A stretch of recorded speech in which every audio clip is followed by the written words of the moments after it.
Hello दोस्तों। तो बहुत पहले हमने सुना था कि देसी अपनाओ और विदेशी भगाओ, वही चीज कहीं घूम फिर के वापस आ रही है। नरेंद्र मोदी जी का हमने अभी संबोधन देखा। कुछ मुख्य मुख्य बातें आपके साथ में शेयर करूंगा। उन्होंने बोला कि 25 करोड़ जो लोग हैं वो अभी गरीबी को हरा के गरीबी रेखा के ऊपर पहुंच गए हैं, मिडिल क्लास लेवल पे आ गए हैं। उसके बाद में एक इंपॉर्टेंट चीज उन्होंने बताई है कि जो 99% जो चीजें जो 12% की टैक्स स्लैब में थी अर्लियर जीएसटी के अंदर, वो अभी 5% की टैक्स स्लैब में आ जाएगी कल से। इसके अलावा इनकम टैक्स के अंदर बहुत बड़ा एक फायदा हुआ था, जो मैंने रिसेंट वीडियो में बताया था कि 12 लाख तक के ऊपर का 12 लाख तक का जो इनकम है उसके ऊपर अभी कोई टैक्स नहीं लगेगा।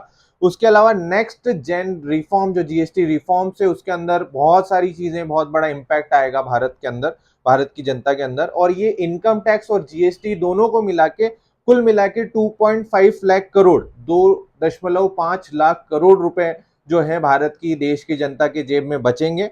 इनका इफेक्ट आएगा।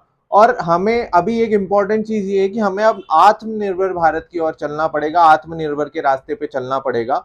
एमएसएमई बहुत इंपॉर्टेंट रोल उसके अंदर निभा सकता है कि एमएसएमई बिजनेस जो है, जो छोटे छोटे व्यापारी है, छोटे छोटे जो मैन्युफैक्चरिंग यूनिट्स हैं, उनको बूस्ट करना पड़ेगा। और उनको बूस्ट तभी मिलेगा जब हम उनके जो मटेरियल है, जो उनका सामान है, वो प्रोक्योर करेंगे, तब उस पर्टिकुलर बिजनेस को बूस्ट मिलेगा। दुकानदार ऑब्वियसली इस पूरे चीजों में, जो रिटेल व्यापारी है वो बहुत उत्साहित है कि अभी हमारा जो है सामान बहुत उठेगा और हमारा ट्रेडिंग जो है बेसिकली टर्न अराउंड वो बढ़ेगा।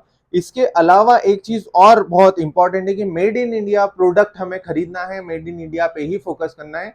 और भारत के अंदर जो चीजें बन सकती हैं वो बनानी है, जो भारत के अंदर बिक रही है वही बना के हमें बेचनी है। और सबसे आखिरी, कि भारत हर एक चीज वो बना सकता है जो भारत की जरूरत है, वो भारत खुद पूरा कर सकता है। इन सब चीजों का कुल मिला के जो हमारे पास में अभी निष्कर्ष है वो ये है कि विदेशी को भगाओ और देशी अपनाओ। इंपॉर्टेंट चीज जो मेरी तरफ से मैं इसमें ऐड ऑन करना चाहूंगा कि इन सब चीजों में जहां जीएसटी रिफॉर्म्स हो रहे हैं, रेट कट्स हो रहे हैं, सब हो रहे हैं, आप अपनी सेविंग का जो ध्यान रखें। अननेसेसरी चीजें प्रोक्योर ना करें। जो अनवांटेड चीजें हैं, जो जिसकी जरूरत नहीं है, वो भी ना खरीदें सेल के चक्कर में या प्राइस कम हुए हैं उस चक्कर में। ऐसा ना करें कि आप जो चीजों का जरूरत नहीं है वो भी खरीद लें।